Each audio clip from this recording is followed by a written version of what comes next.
Hello YouTube, this is Shirley426, and today we have the review of the premium Bandai exclusive Robot Damashii Gym Cannon 2 Ver Anime. So, it's pretty obvious that recently the Robot Damashii line has been going for the 0083 Stardust Memory mobile suit line, and we finally got, I think at this point we got pretty much every gym mobile suit that was shown in the 0083 at this point. And now, yes, I am aware that they have recently announced and taken pre-orders for the Robot Damashii GP01 Full Burn or FB Ver Anime. I kind of missed my chance of pre-ordering, but at least it's retail, so I can get it later at Gundam Base when it comes out, and use my discount points and coupons. All right, so this is the Robot Damashii version, and definitely what I like about the Robot Damashii is to see how they take in the designs differently compared to the Gunpla HGUC line. So before we go for any comparison and such, which I did bring out the HGUC version right over there, let's go over the components, because most of these stuff are pretty much obvious and we'll be showing them in the demonstration. So let's see what we get. So first of all, what you get, of course, is something I forgot to bring out, or technically just to be careful, and what I'm really thankful for is that you get some spare antennas. Now the kit the figure actually comes with antennas attached onto its back of the head, but they also give you spare parts just in case, if these break, because they do actually break easily. Even the model kits do break easily. So yeah, and here we have a bunch of effect parts. Now, as expected, I was aware that they were going to give these new beam saber effect parts. You get 3 in total. So number 1, you get a very, well, not exactly too long, but you get a long one, and then you get a slightly shorter one like that, and then we get the bent version for effect parts as well. So these 3 I was expecting, but I was not expecting to see any of the this one. I wasn't expecting to see this one. Let's see. This one is basically this was actually seen and given with the GP01 and 2 Ver Anime, which was technically for the beam. For the GP01, it would be for the beam rifle and beam saber, but basically this is to give it a more powerful effect. So basically, a burst effect for the beam saber or a beam rifle effect part. But for this one, you won't be using this as a rifle, because obviously because there's no beam rifle. But there is a way to actually utilize just these effect parts, but I'll get into that later. And then we get 2 thruster effect parts. It's always good to have more of these. And then we get 2 beam cannon effect parts. Yes, I believe these are the same ones that were given with the gun cannon Ver Anime, but yeah, one is longer than the other one for some reason. I think I would still prefer if they were both the same length, but okay. And then we get extra ammo clips for the weapon. So I believe it's for these ones. So you get extra ammo clips for this machine gun as well. You get 2 of these, and these can be stored onto the shield. I believe they go onto the bottom right over here. But once again, I'll be demonstrating that later. And then we get 2 types of machine guns. Definitely my preferred machine guns as well. Definitely loving these as well. And each of them can have their ammo clips be, oops, not this one. This one can have their ammo clips detach, as far as I know, but they are pretty stiff. So this one can detach, and then I believe this one does look like it can detach, or not. So this one actually is not detachable. It kind of looks like it, but it's not. So sorry about that aspect. I might have got confused with a different machine gun from the past Robot Damashii Ver Animes. And then here we have some interesting parts. So we get more hands. We get 5 sets of hands in total. Currently, I'm using the multi-purpose hands on the figure itself, right over there. So currently, here we have these ones. So here we have a hand for the beam sabers. Here we have 2 styles of open hands, and then we get 2 trigger fingers hand for left and right. Once again, will be demonstrated later. And then we get before we go, here we have a bunch of connectors right over here. So here we have some connectors. This one, as far as I know, is for the shield. This is a shield connector for the hand to use the ball joints. And then I believe we should have here we have another shield connector. And these 2 are weapon storaging for the machine guns that can be attached to the back, which I'll be demonstrating later. And we get this part. And this part I was not aware what this was, and some people, and when the promo picks were announced, they do show all the components, and some people were wondering what this thing was. And apparently if you go to the bottom section of the figure, we have this thing covering up this section right over here. It kind of covers up the action base hole connector, but yeah, here we have an extra armor plating right over here. So you can have a long one, or you can have a short one like this. And if you do want to use an action base, you're pretty much going to be either not using these, or you're going to have to use a short one for the action base to actually, you know, stand out. Just to comparison, yes, this is actually a small detail that was in the HGUC line as well. So yeah, pretty good detail going on there. Alright, so we've seen all the basic components, so let's start with the review. So yeah, it always takes a long time to actually go over all these components as well. Same goes for Premium Bandai kits that has a lot of leftover parts. So before we start with the articulation, let's go over the comparison. So once again, here we go. So the left one is the Robot Damashii version, and then the right one is the HGUC version. And by all no means, the HGUC version wasn't a bad kit. It was actually a pretty fun kit as well. It did have slight issues with the arms, but it wasn't too terrible. So looking at it side by side, you can definitely tell even right off the bat the proportions and colors are very different. So I do think that the Robot Damashii version definitely did a better job in the color scheme as well. And then the proportions are overall, while they do kind of seem like the same height, but I believe the Robot Damashii version is slightly taller because due to I don't think it's overall it was made bigger. It was overall due to all the proportions. I believe the legs are much more slimmer. I mean, when I mean legs, the legs on the sides as well, not the armor parts. I believe the armor parts, yeah, they're pretty much the same bulky, but definitely the Robot Damashii version has a much more fatter armor going on here on the legs. And then yeah, overall proportion wise, it's much more slimmer and balanced out. It's not, while it is supposed to be a heavy duty mobile suit, it doesn't give out that chunky look compared to the HGUC version. So yeah, overall a acceptable and pretty good, well balanced proportions, if I had to say so. And also the backs, like, goes for the details. You can see there's much more details, and I forgot to bring out the canisters because I somehow forgot to bring those out. But yeah, we got the canisters. I forgot to bring those out, but still you can see the detailed, you know, differences right over here. Alright, so let's go on over the articulations now. So another thing I should mention is that if you get this figure, the figure actually has its backpack detached as well. So the backpack is detached, so you're gonna have to reattach this as well. So just letting you know, because that was something I was not expecting as well. So as usual, let's start with the head. Oops, sorry about that. So the head, definitely beautiful looking visor going on there, and then the head can not so much on. It doesn't really go down that much, but up, pretty well done.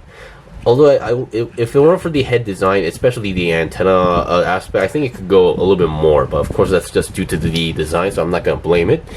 And then the head is kind of on the stiff side, and I don't think it can go 360 because the front part is kind of colliding with that part as well. So if you're gonna rotate it, you're gonna have to like work your way around, or kind of force it. And obviously, if you guys didn't see, the cannons can go up. Sorry about the sudden cut. I had to sneeze, so once again, I'll try to make it as natural as possible. So once again, as I mentioned, you can move the cannons only forward 90 degrees forward and then up 90 degrees. So basically in total 90 degrees in terms of movement.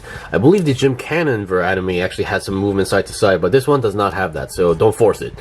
Now looking at the arms, we still have your typical Robot Damashii style arms where you can move the shoulders backward and forward, but this time you can actually move only the arms or slash shoulders only forward and backward a little bit, but also you still have the gimmick where you can push in the chest inside to get a more range of movement going on here, so that's still there. And then we have this part that on the armor parts which can kind of flap around. So yeah, but it doesn't really help too much because the arm can go less than 90 degrees, and even though you do move that, it's still less than that.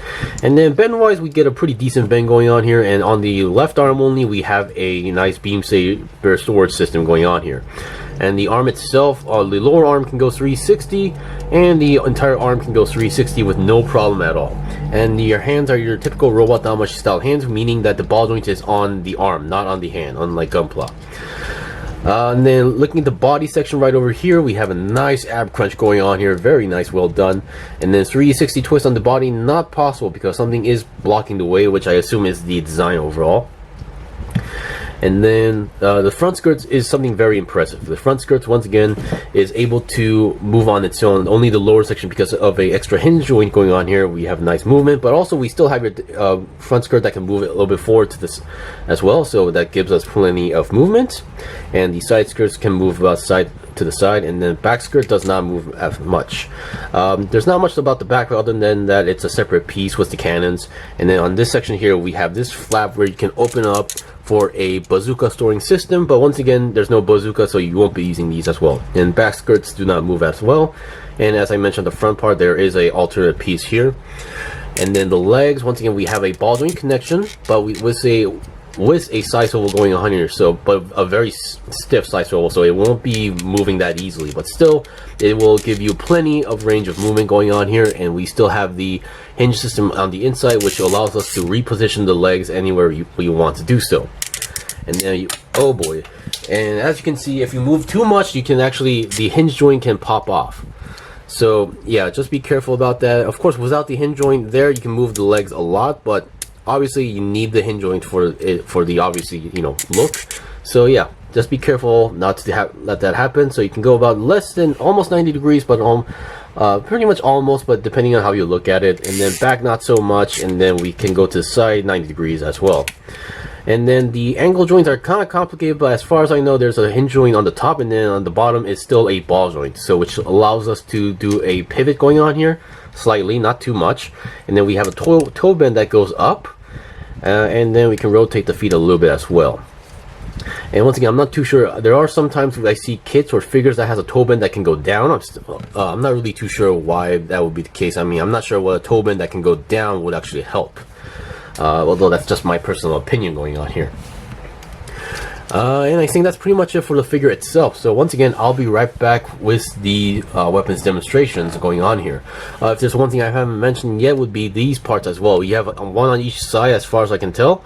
Actually no, this one does not have this on this side, but only on this side we actually have a panel here that you can open up. I'm not sure if you guys can see that, but still you can open this panel up to reveal a hole, which is for the weapon storing system. So once again, I'll be right back with those demonstrations.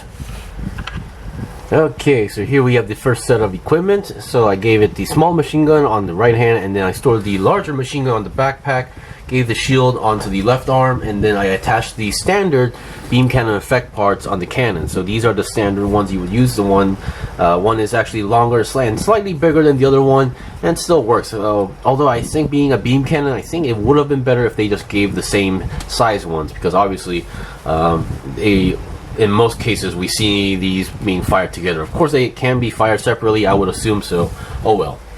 And then on the shield, once again, I forgot to mention, but this shield does still come with the standard handle, one with the actual peg and handle system going on here. And regarding the shield, I did actually store the ammo clips onto the bottom section here. Now you might have noticed that there is actually another come on, let me just take off the shield at this point. There we go. And as you guys can saw, this part with the connection is not too firm, so they do pop out a little bit too easier than I thought. And then you might have noticed there's something on top of the shield which we haven't seen in other figures yet. So these parts are also meant to store the machine guns as well, so I'll try to do that as well. And then another thing I've noticed is that the shield connector here, they're on a pretty interesting shape. Back then they would be just pretty much a straightforward shape, but now this is kind of angled at the moment. So yeah. So once again, I'll be right back with the second set of equipment.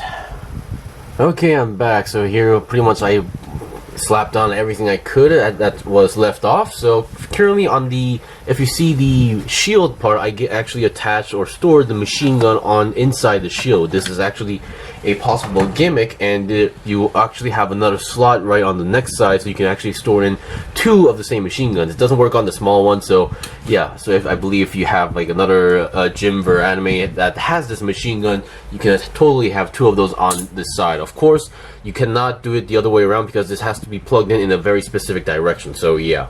And then obviously we can attach the two thrusters onto the back part as well. As long as there is a small hole for a thruster, you are able to attach these effect parts. So currently you can attach it onto the big ones, and the side ones don't seem to have any holes that could be plugged in, so there's no such thing. But there is one more on the backs and the feet. So once again, if you have multiple of these, there are those parts where you can attach. And here we have another, this time I used a different connection for the smaller machine gun. Once again, whichever connection you use, they are able to be stored on the back, but they don't really stay in well too much because for some reason the peg connection isn't that strong. And obviously for the beam saber effect part, I gave it the bend one, and with the effect part, so you are able to use these two together. And also the other beam effect parts for the beam sabers, you are able to attach them onto the cannons, and they look much better compared to the other ones. Of course, I think I would prefer to have the same. I think the bigger one definitely looks better, because the small one doesn't really have that effect part that has that feeling, and of course the smaller one doesn't really latch on or peg into the cannon that well. Now the bigger one has no problem attaching onto this part. It's actually a very solid connection. And if you're wondering if I could use this effect part onto these parts, is technically no, because you don't actually have enough room for a peg to actually go in, because you can see if you look at the cannons on the inside, the peg is actually pretty on the inner section here, so you only have, with this kind of a size, you only have small amount of peg to actually go in. So if you use the effect part, you don't have enough length for the peg. And that's pretty much it. So definitely, if you're a collector of gym figures out there, this is a must, because once again, you get a really nice proportionate gym cannon 2, and with all these effect parts, you can have a blast with this. Anyway, that's pretty much it for the review. This was the review of the Premium Bandai exclusive Robot Damashii Gym Cannon 2 Vert anime. If you guys got any questions or requests, leave a comment below. I still have more stuff to buy and build and make reviews out, so please stay tuned. Until then, see you guys next time.